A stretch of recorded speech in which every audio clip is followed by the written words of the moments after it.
پھر تم اس جگہ سے لوٹو جس جگہ سے سب لوگ لوٹتے ہیں. یعنی جو مذکورہ بالا ترتیب بتائی گئی ہے کہ عرفات جانا، وہاں پر وقوف کرنا اور پھر وہاں سے وقوف کر کے واپس آنا ضروری ہے. لیکن عرفات چونکہ وہ حرم سے باہر ہے اس لیے قریش مکہ عرفات نہیں جاتے تھے، صرف مزدلفہ سے ہو کر واپس آ جاتے تھے. تو یہاں پر تاکید کی گئی ہے کہ تمہیں عرفات تک جانا ہے، وہاں پر وقوف بھی کرنا ہے، وہاں پر ٹھہرنا بھی ہے. اور آگے اللہ تعالیٰ نے فرمایا اور اللہ سے بخشش طلب کرتے رہا کرو، یقیناً اللہ تعالیٰ بخشنے والا مہربان ہے. یعنی اللہ تعالیٰ تو ہمیشہ بخشش کے بہانے ڈھونڈتا، ہمیشہ اپنے بندوں کو بخشنے کے لیے تیار رہتا ہے. بندہ ہزارہ برائیاں کرتا ہے لیکن اللہ تعالیٰ اپنے بندوں کے ہر ایک برائی پر ایک گناہ لکھتا ہے. جبکہ اگر وہ نیکی کرتا ہے تو اگر وہ نیکی سوچتا بھی ہے کرنے کے لیے تو اللہ تعالیٰ اس کے حصے میں ایک نیکی لکھ دیتے، اور جب اس کو کر دیتا ہے تو اللہ تعالیٰ اس کو بڑھا دیتے ہیں. آگے اللہ تعالیٰ فرماتے ہیں فَإِذَا قَضَيْتُم مَنَاسِكَكُمْ فَاذْكُرُوا اللَّهَ كَذِكْرِكُمْ آبَاءَكُمْ أَوْ أَشَدَّ ذِكْرًا فَمِنَ النَّاسِ مَن يَقُولُ رَبَّنَا آتِنَا فِي الدُّنْيَا وَمَا لَهُ فِي الْآخِرَةِ مِنْ خَلَاقٍ وَمِنْهُم مَن يَقُولُ رَبَّنَا آتِنَا فِي الدُّنْيَا حَسَنَةً وَفِي الْآخِرَةِ حَسَنَةً وَقِنَا عَذَابَ النَّارِ. اللہ تعالیٰ فرماتے ہیں پھر جب تم ارکان حج ادا کر چکو تو اللہ کا ذکر کرو جس طرح تم اپنے باپ داداؤں کا ذکر کیا کرتے تھے، بلکہ اس سے بھی زیادہ. عرب کے لوگ حج سے فارغ ہونے کے بعد مینا میں میلہ لگاتے تھے اور اپنے آباء و اجداد کے کارناموں کو اس میں بیان کرتے تھے. تو یہاں پر مسلمانوں سے کہا جا رہا ہے کہ اے مسلمانوں، جب تم 10 ذی الحجہ کو کنکریاں مار لو، قربانی کر لو اور سر مڑوا لو، خانہ کعبہ کا طواف کر لو اور صفا و مروہ کی سعی کر لو، اور پھر 3 دن جو تم مینا میں رکو تو اس میں صرف ذکر اللہ کرو، صرف اللہ کا ذکر کرو، کثرت سے کرو ذکر، جس طریقے سے تم زمانے جاہلیت میں اپنے آباء و اجداد کے کارناموں کا ذکر کرتے تھے. اس کے بعد اللہ تعالیٰ فرماتے ہیں کہ بعض لوگ وہ بھی ہیں جو کہتے ہیں کہ اے ہمارے رب ہمیں دنیا میں دے، ایسے لوگوں کا آخرت میں کوئی حصہ نہیں. اور بعض لوگ وہ بھی ہیں جو کہتے ہیں اے ہمارے رب ہمیں دنیا میں نیکی دے اور آخرت میں بھی بھلائی عطا فرما اور ہمیں عذاب جہنم سے نجات دے.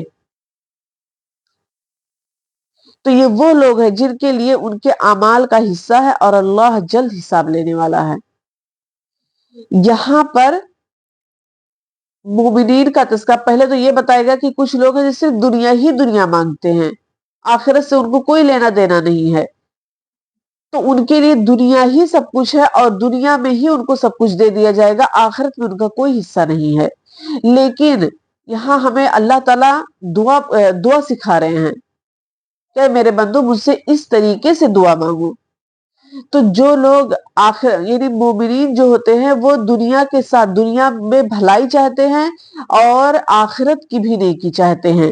یعنی وہ اپنے رب سے یہ دعا کرتے ہیں اللہ ہماری دنیا بھی اچھی کر دے اور آخرت بھی ہماری اچھی کر دے، یعنی ہمیں دونوں جہان میں کامیابی اور کامرانی عطا فرما اور وقنا عذاب النار، اور ہمیں عذاب نار سے، جہنم کی آگ سے بچا لے. تو یہ مومنین کا کام ہوتا ہے جو دنیا بھی مانگتے ہیں اور اللہ تعالیٰ سے آخرت بھی مانگتے ہیں. اور یہ دعا نبی کریم صلی اللہ علیہ وسلم اس دعا کو کثرت سے پڑھا کرتے تھے. تو ہمیں بھی زیادہ سے زیادہ اس دعا کو پڑھنا چاہیے، یعنی ہر نماز میں جب دعا مانگے تو ہمیں اس دعا کو ضرور بھی ضرور پڑھنا چاہیے. ربنا آتنا فی الدنیا حسنۃ وفی الآخرۃ حسنۃ وقنا عذاب النار، اس دعا کو ہمیں لازم پڑھنا چاہیے. اور اس دعا کو جب انشاءاللہ اگر ہمیں اللہ تعالیٰ نصیب کریں حج کرنا تو خانہ کعبہ کا طواف کرتے وقت ہمیں اسی دعا کا ورد کرنا چاہیے. اور رکن یمانی اور حجر اسود کے درمیان اس دعا کو پڑھنا مسنون بتایا گیا ہے.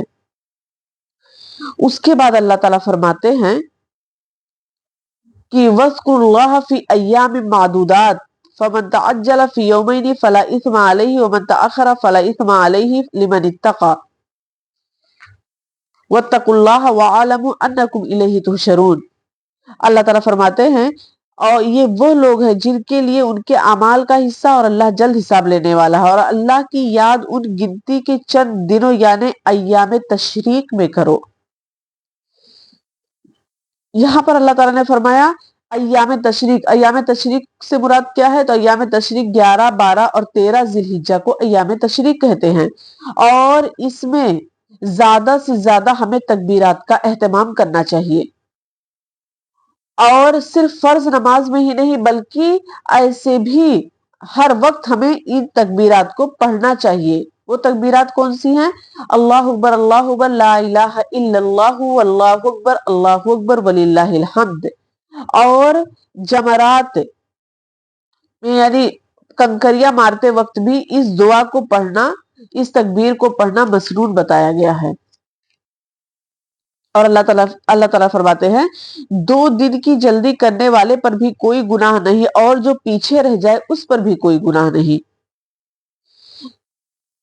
2 دن